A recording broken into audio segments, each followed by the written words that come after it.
ఆంధ్ర రాష్ట్ర రాజధాని పోలవరం కూడా డెవలప్ చేస్తున్నారు. అభివృద్ధి కూడా ప్రశ్నించండి. కానీ ఒకటండి, నేను మళ్ళీ చెప్తున్నానండి, పాయింట్స్ నేనేదో కొన్ని అంశాలు లేవనెత్తి ఉండొచ్చు కానీ అభివృద్ధి విషయంలో గడిచిన 6-7 నెలల్లో మీ ప్రభుత్వం చేస్తున్న దానికి మంచి రిజల్ట్ కనిపిస్తోంది. ఫండ్స్ వస్తున్నాయి, ఫ్లో మొదలైంది.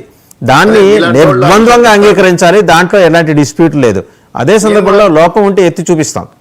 అదే సార్, నేను కూడా పవన్ కళ్యాణ్ గారు, చంద్రబాబు గారు ప్రయత్నాన్ని మీరు అభినందించండి. అండ్ ఇన్సెసెంట్ ఎఫర్ట్స్ ఆఫ్ మీకు ఒక విషయం చెప్పాలి, మెరుపుల మహేష్ గారి దగ్గరికి వెళ్ళే ముందు మీకు ఒక విషయం చెప్పాలి. వెనకటికి మనకు రాష్ట్ర ప్రభుత్వ అధికార ప్రతినిధిగా తెలుగుదేశం మహల్లో ఖమ్మంపాటి రామ్మోహన్ రావు గారు ఉండేవారు ఢిల్లీలో. ఆయన మంచి లాబీయిస్ట్. అలాంటి ఆయన ప్రస్తుతం ఇంకా మీరు వేసినట్లు లేరు ఎవరిని. అలాంటి వాళ్ళు ఉంటే లాబీ చేసి ఫండ్స్ తీసుకురావడంలో దిట్ట ఆయన. వేరాస్ ఆ లోటును కూడా deputy chief minister Pawan Kalyan పూడుస్తున్నారు. ఆయన వెళ్ళి ఒక రౌండ్ అలా సుడిగాలి పర్యటన చేస్తున్నారు, వెళ్ళి పైసలు తీసుకుని వస్తున్నారు. మెరుపుల మహేష్ గారు ఏమంటారు?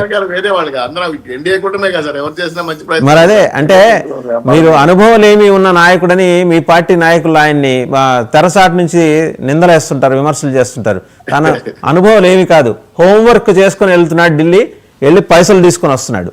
అది లీడర్షిప్. పవన్ కళ్యాణ్ మన మెరుపుల మహేష్ గారు సార్, ముందుగా నాకు అవకాశం లంకన్ యజమాన్యానికి అలాగే మీకు ప్యానల్ పార్టీ నాయకులందరూ కూడా శుభోదయం తెలియజేసుకుంటూ సార్ చెప్పండి సార్. ఇప్పుడు షిప్లో బియ్యం ఉంది, సీజ్ చేశాం, రోడ్డు మీద యాక్సిడెంట్.